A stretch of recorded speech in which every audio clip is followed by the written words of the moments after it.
Keith Richards was a founder member and is the guitarist of the Rolling Stones. At this point in time, he has been with them for 61 years.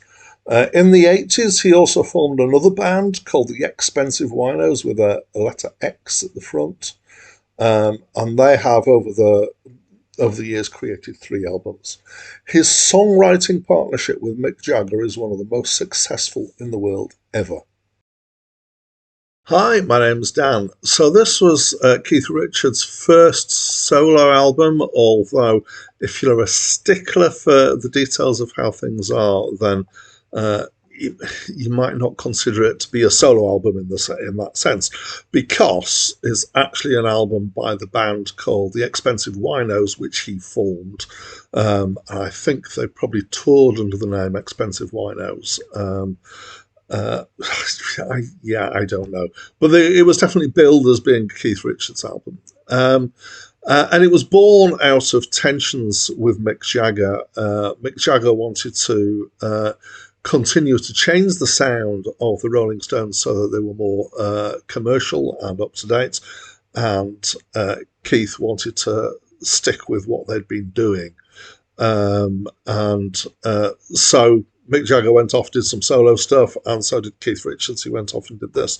And one of the songs on the album, called You Don't Move Me, is about his current feelings at that time about Mick Jagger.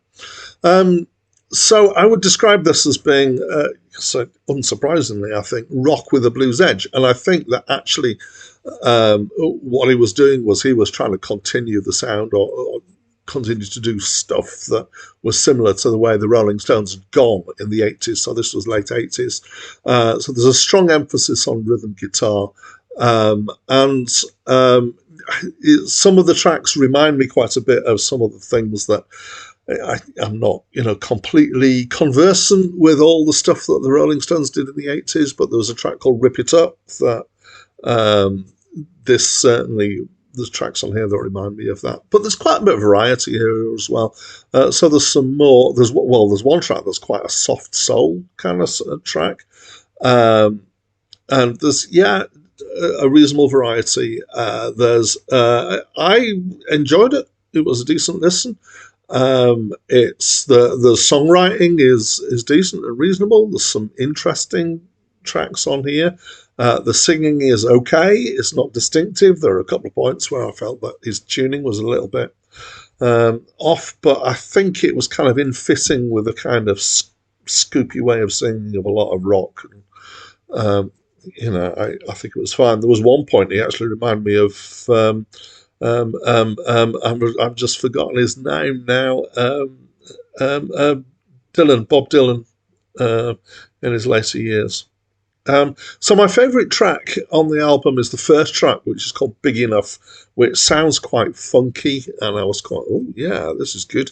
The rest of the album didn't continue like that, so it's the only really funky one on the album. There are others that kind of got a nice groove to it. And on that first track, actually, there was some guests.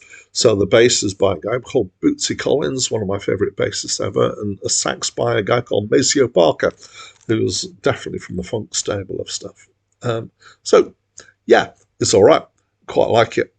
I'm not kind of shouting from the rooftops about it being brilliant, but I definitely wouldn't object to listening to this again. So that's what I think. I'd love to know what you think. Please talk to me through the comments box. That's it from me for now.